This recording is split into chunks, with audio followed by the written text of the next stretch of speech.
সেনাবাহিনীর একটি অংশ তারা কিন্তু আওয়ামী লীগকে সেফ এক্সিট দিয়ে দিয়েছে। এটা কোনো বাংলাদেশের দল নয়, এই দল হচ্ছে একটা ইন্ডিয়ান দল। আওয়ামী লীগকে আগামী দিনের বাংলাদেশে যারাই শেল্টার দেওয়ার চেষ্টা করবে তাদের পরিণতি আওয়ামী লীগের মতো হবে। এই দল বাংলাদেশের জন্য সিকিউরিটি ক্রাইসিস, আমাদের সিকিউরিটি, রাষ্ট্রের সিকিউরিটির জন্য একটা থ্রেট। তারা ইন্ডিয়াতে গিয়ে বাংলাদেশ বিরোধী ষড়যন্ত্র করে। কোন বাংলাদেশ বিরোধী দল যারা বাংলাদেশের অস্তিত্বে বিশ্বাস করে না, তারা কখনো এদেশের শক্তি হতে পারে না, তাদের কখনো রাজনৈতিক অধিকার বাংলাদেশে থাকতে পারে না।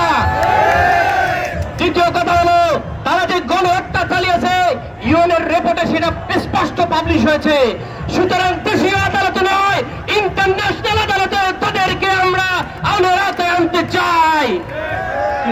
সেকেন্ড কথা হলো, পুনর্বাসন বলে কোন শব্দ, পুনর্বাসন বলে কোন শব্দ আওয়ামী লীগের জন্য বাংলাদেশে খাটবে না, খাটবে না, খাটবে না। থার্ড কথা হলো, যারা ইনিয়ে বিনে আওয়ামী লীগের পক্ষে কথা বলবে বুঝতে হবে তারা হচ্ছে আওয়ামী লীগের ব্রিটিশ শক্তির সেকেন্ড থার্ড ফোর্থ টিম হিসেবে বাংলাদেশে কাজ করতেছে। আমি আমার কথা শেষ করতেছি এই কথা বলে, এই জুলাই পরবর্তী বাংলাদেশের আকাঙ্ক্ষা দুইটা, ফ্যাসিবাদী ব্যবস্থার বিরোধ, নতুন বাংলাদেশ। সুতরাং ফ্যাসিবাদী ব্যবস্থার ফ্যাসিবাদী দল আওয়ামী লীগ নিষিদ্ধ করতে হবে, তাদের যে বয়ান বিভাজনের ন্যারেটিভ সেটা ভেঙে ফেলতে হবে। আর নতুন বন্দোবস্ত বলতে ফ্যাসিবাদী বিরোধী সব শক্তিকে একত্রিত হয়ে বাংলাদেশকে ইউনাইটেড বাংলাদেশ, একটা স্বপ্নের বাংলাদেশ বিনির্মাণ করতে হবে। আওয়ামী লীগের নেতা কর্মীদের টাকাগুলো কিন্তু বাংলাদেশ থেকে আওয়ামী লীগ যাওয়ার আগে পাচার হয়েছে। সেই টাকা যেগুলো রয়ে গিয়েছে, এই টাকা খেয়ে কিন্তু বিভিন্ন জন আওয়ামী লীগকে পুনর্বাসন করা শুরু করে দিয়েছে। আমরা দেখতে পেয়েছি দেশপ্রেমিক সেনাবাহিনী যারা জুলাই অভ্যুত্থানে আমাদের পক্ষে অংশ নিয়েছিল, সেটা যেমন সত্য তেমনই ভাবে সেনাবাহিনীর একটি অংশ তারা কিন্তু আওয়ামী লীগকে সেফ এক্সিট দিয়ে দিয়েছে। আওয়ামী লীগের বিভিন্ন এমপিদেরকে বাংলাদেশ থেকে তারা কিন্তু পালাতে সাহায্য করেছে। পুলিশের কর্মকর্তা, সচিবালয়ের কর্মকর্তা, বড় বড় রাজনৈতিক দলের নেতারা কিন্তু তাদের বাসায় আওয়ামী লীগের নেতা কর্মীদেরকে রাতের পর রাত স্থান দিয়েছে। এখনো যদি খোঁজা হয় বিভিন্ন জায়গায় আওয়ামী লীগকে কারা শেল্টার দেয় সেটা কিন্তু আমরা দেখতে পাবো।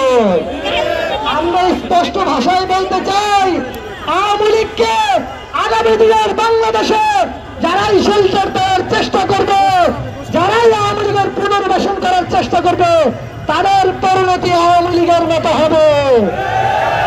আওয়ামী লীগ তো পালানোর জায়গা পেয়েছিল, আপনারা যারা আওয়ামী লীগকে শেল্টার দিবেন তারা কিন্তু পালানোর পথ পাবেন না।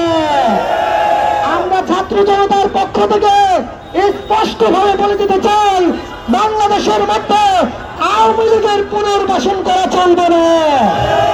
অন্তর্বর্তীকালীন সরকারকে বলে দিতে চাই, আওয়ামী লীগের সকল এমপিদের সম্পদ বাজেয়াপ্ত করতে হবে। এ সকল সম্পদ জুলাই অভ্যুত্থানে আহত শহীদদের মাঝে বিতরণ করতে হবে।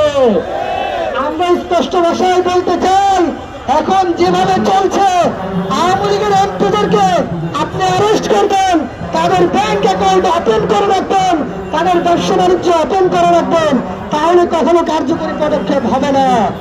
তাদের টাকা যতক্ষণ পর্যন্ত মার্কেটে ঘুরবে, তাদের টাকা যতক্ষণ পর্যন্ত মার্কেটে ঘুরবে ততক্ষণ পর্যন্ত আওয়ামী লীগকে বাংলাদেশে নিষ্ক্রিয় করা সম্ভব হবে না। আওয়ামীপন্থী ব্যবসায়ী আওয়ামী লীগের যত এমপি ছিল, যত উপজেলা চেয়ারম্যান ছিল, যত মেয়র ছিল, সকলকে তো অ্যারেস্ট করতেই হবে।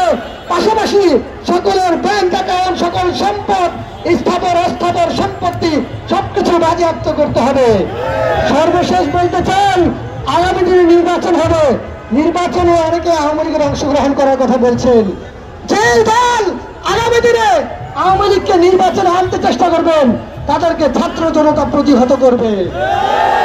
যারা আওয়ামী লীগকে পুনর্বাসন করবেন তাদেরকে ব্যালটের মাধ্যমে তাদের বিরুদ্ধে ছাত্র জনতা রায় দিয়ে দেখিয়ে দেবে। ইনকিলাব জিন্দাবাদ, বাংলাদেশ জিন্দাবাদ।